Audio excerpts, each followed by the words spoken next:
मैं विजय शाह हाल ही में मेरे दिए गए बयान से जो हर समाज की भावना आहत हुई है उसके लिए मैं दिल से न केवल शर्मिंदा हूँ, दुखी हूँ, बल्कि माफी चाहता हूँ। एक कंट्रोवर्शियल बयान, एक डेकोरेटेड आर्मी ऑफिसर का अपमान और सुप्रीम कोर्ट से लेकर हाई कोर्ट तक एक एक्शन मोड एंट्री। जिस केस की बात हम इस वीडियो में करने वाले हैं उसने नेशनल हेडलाइंस क्रिएट कर दी है। बात हो रही है यहाँ पर एक बीजेपी लीडर के कमेंट्स की, जिसकी वजह से उन्हें सुप्रीम कोर्ट से लेकर हाई कोर्ट तक की फटकार लगी है। अब ये मामला पॉलिटिकल फील्ड से लेकर लीगल फील्ड में कैसे कंट्रोवर्सी क्रिएट कर रहा है, चलिए देखते हैं। पूरी कहानी की शुरुआत होती है 22 अप्रैल 2025 से, जिस दिन पहलगाम में टेरर अटैक हुआ और जिसमें 26 लोगों की जान गई। इसके जवाब में इंडिया ने लॉन्च किया ऑपरेशन सिंदूर, एक cross border military action against Pakistan. इस ऑपरेशन के बारे में मीडिया को जो ऑफिसर्स ब्रीफ कर रहे थे उसमें से एक थी कर्नल सोफिया कुरैशी, एक मुस्लिम वुमेन और एक रिस्पेक्टेड आर्मी ऑफिसर। लेकिन कुछ ही दिनों के बाद एक बीजेपी लीडर और मध्य प्रदेश के tribal welfare minister Vijay Shah ने कुछ ऐसे बयान दिए जिसकी वजह से वे हर जगह से फटकार सुन रहे हैं। उन्होंने रिपोर्टेडली बोला कि those who widowed our daughters, we sent a sister of their own to teach them a lesson। ये स्टेटमेंट वाइडली देखा गया as a veiled reference to colonel Qureshi, जिसमें उन्हें indirectly sisters of terrorist claim किया गया है, सिर्फ उनके मुस्लिम होने की वजह से। मैटर जब एमपी हाई कोर्ट गया तो जजेस ने जो कमेंट्स पास किए इस केस में, उसने इस केस को और सीरियस बना दिया। कोर्ट ने विजय शाह के स्टेटमेंट्स को कंडेम करते हुए कहा कि the language of the gutters, और साथ ही डीजीपी को डायरेक्ट किया था एक तुरंत से एफआईआर फाइल करने के लिए अगेंस्ट विजय शाह। कोर्ट ने क्लियर वार्निंग भी दी थी कि अगर ऐसा नहीं होता है तो कंटेम्प्ट ऑफ कोर्ट प्रोसीडिंग्स शुरू कर दी जाएगी।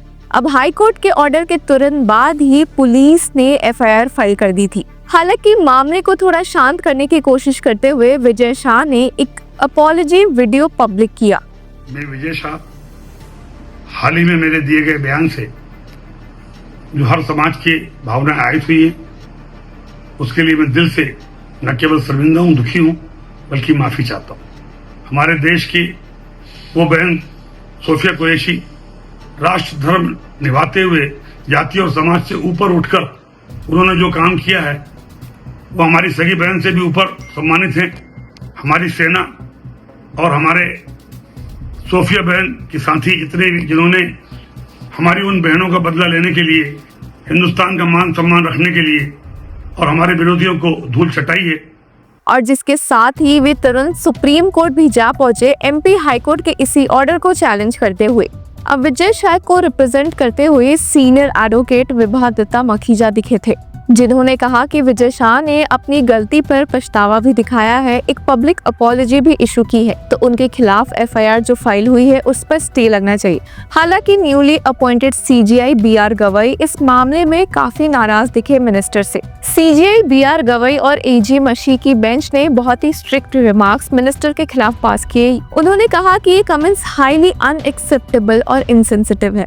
सीजीआई बीआर गवई ने स्टेट किया कि What sort of comments are you making? You should show some sense of sensibility. Go and apologize in High Court. Supreme court से एक डांट लगने के बाद वापस से जब एमपी हाई कोर्ट ने इस मैटर को टेकअप किया तो मिनिस्टर को डांट लगने के साथ साथ कहीं ना कहीं एमपी पुलिस को भी एक फटकार पड़ी है। आपको बता दें कि एमपी हाई कोर्ट में जस्टिसेस अतुल श्रीधरन और अनुराधा शुक्ला की बेंच ने एक सू मोटो केस इनिशिएट किया था। इसी केस में विजय शाह के खिलाफ इस बेंच ने एक एफआईआर फाइल करने का ऑर्डर दिया था, और जब ये मैटर वापस से टेकअप हुआ तो बेंच को ये एफआईआर बिल्कुल भी पसंद नहीं आई। जब हियरिंग स्टार्ट हुई तो स्टेट की तरफ से एडवोकेट जनरल प्रशांत सिंह ने इन्फॉर्म किया कोर्ट को कि एफआईआर इस केस में रजिस्टर हो गई है उनके ऑर्डर के according. However, the High Court expressed dissatisfaction with the contents of the FIR। यहाँ पर हाई कोर्ट एफआईआर के कंटेंट से बिल्कुल भी खुश नहीं दिखी। जस्टिस श्रीधरन ने रिमार्क भी किया कि the FIR appear to be drafted in a manner that would make it susceptible to being quashed. उन्होंने बोला कि ये एफआईआर तो ऐसा है कि कल को कोई इसे चैलेंज करेगा तो ये क्वॉश हो जाएगा, ये कैंसिल ही हो जाएगा, क्योंकि इसमें ढंग से कुछ डिटेल्स कंटेंट्स मौजूद नहीं है। कोर्ट ने इस बात पे भी एम्फसाइज किया कि FIR must contain substantive content and clearly articulate the allegations. अब हाई कोर्ट के इतने शक की वजह से एडवोकेट जनरल ने कहा कि वे इस पूरे डॉक्यूमेंट को रिव्यू कर सकते हैं। He stated that we will comply with whatever this honorable High Court directs. However, we request that the court not presume that we are trying to shield anyone. अब यहाँ पर ये ऑब्जर्वेशन ऐसा आ रहा था कि हाई कोर्ट ये कहना चाह रही थी कि स्टेट ने एफआईआर को इसलिए इतना फ्लिमजी बनाया है क्योंकि वो कहीं ना कहीं मिनिस्टर को प्रोटेक्ट करना चाहती है। हालांकि एडवोकेट जनरल ने कहा कि वे ऐसा कुछ नहीं कर रहे हैं, उन्हें शक की निगाहों से ना देखा जाए और जैसा कि हाई कोर्ट बोलेगी वैसा ही स्टेट करेगी। हालांकि कोर्ट ने फिर भी नोटिस किया कि एफआईआर में बहुत सारी चीजें गायब थी। The court noted that the FIR only annexed the High Court's order and lacked any description of the suspect's actions constituting the alleged offences. FIR में ये मिसिंग था कि इस केस में जो मिनिस्टर ने कमेंट्स किए थे या उन पे जो एलिगेशंस लगे वो सब क्या थे। हालांकि एडवोकेट जनरल ने यहाँ समझाया कि date and location of the incident were included in the FIR and that the matter is under investigation. हालांकि फिर भी कोर्ट ने कहा कि this is not a case of a murder, there is a single speech in question. यहाँ पर कोई investigation की जरूरत नहीं है, जैसा कि एडवोकेट जनरल स्टेट बोलना चाह रही थी। ये बहुत ही कट शॉर्ट और सीधा सा मामला है। जिसके बाद जस्टिस श्रीधरन ने पॉइंट आउट किया कि there was no mention of specific allegations against the accused. The FIR merely reproduced the court's prior order without identifying how the accused conduct fulfilled the elements of the registered offences. FIRs lacking such foundational details are liable to be quashed as per settled legal principles. Accusations जो accused पर लगे थे वो detail में नहीं दिए गए थे कि कल को इस FIR को अगर कोई चैलेंज भी करता है तो इसे कैंसिल ही करना पड़ेगा क्योंकि ये FIR ढंग से फॉर्म ही नहीं हुआ है। इस पॉइंट पर कोर्ट ने अपना ऑर्डर डिक्टेट करना शुरू किया। The state has complied with the directive to register an FIR. Upon examining paragraph 12 of the FIR, the court found it failed to specify any actions by the accused that would constitute the ingredients of the offences. The operative portion of the FIR was essentially a reproduction of the court's order. There was no reference to the conduct of the accused or its connection to the offences alleged. जिसके बाद high court ने कहा कि this FIR has been registered in such a manner that if challenged it would likely be quashed due to the absence of material particulars. और जिसके further में court ने अपने ऑर्डर में स्टेट किया कि the entire order of the court shall be incorporated into the FIR along with the comments and everything. अब circumstances ऐसे हो गए हैं जिसकी वजह से हाई कोर्ट मजबूर हो गई कहने पर कि they find it necessary to monitor the investigation. अब इस केस में जो भी इन्वेस्टिगेशन होगी उस पर वो एक कड़ी नज़र बनाए रखने वाले हैं और जिसकी वजह से अब ये मैटर वेकेशन के बाद के लिए लिस्ट किया गया है। तो ये तो साफ है कि एमपी हाई कोर्ट स्टेट के इस एफआईआर दर्ज करने की वजह से भी उतनी खुश नहीं दिखी है। जब एफआईआर में बहुत बेसिक चीज़ें मिसिंग है, ऐसी बेसिक चीज़ है कि अगर एफआईआर को चैलेंज करके विजय शाह सामने आते भी है तो ये एफआईआर पॉज करना पड़ सकता है।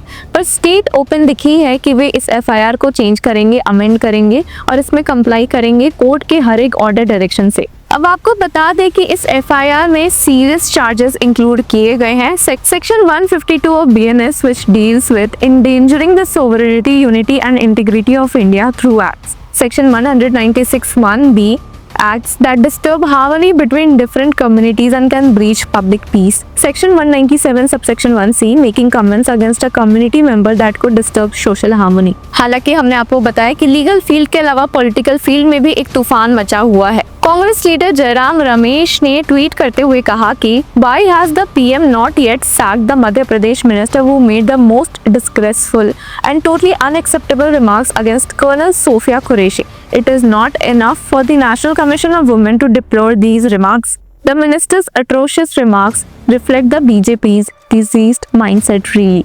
और एक और ट्वीट किया है संजय हेगड़े ने। अब ऐसी न्यूज भी आई थी कि बीजेपी लीडरशिप ने विजय शाह के कमेंट्स को कॉग्निजेंस में लिया है और उन्हें एक स्ट्रिक्ट वार्निंग दी है। पर कई लोग मानना चाह रहे हैं कि सिर्फ स्ट्रिक्ट वार्निंग से इस केस में क्या होगा जब इतने भद्दे रिमार्क्स और कमेंट्स किए गए हैं।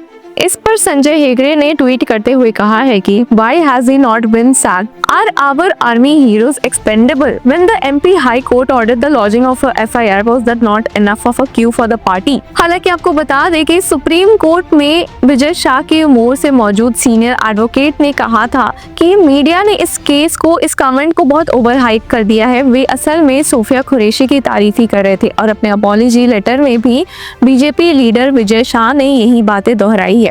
पर व्यूअर्स, आपकी इस मामले में क्या राय है? क्या सुप्रीम कोर्ट और एमपी हाई कोर्ट ने इस बीजेपी लीडर को डांट कर सही किया है या नहीं? हमें कमेंट सेक्शन में जरूर बताएं और तब तक के लिए कीप फॉलोइंग लॉ चक्रा।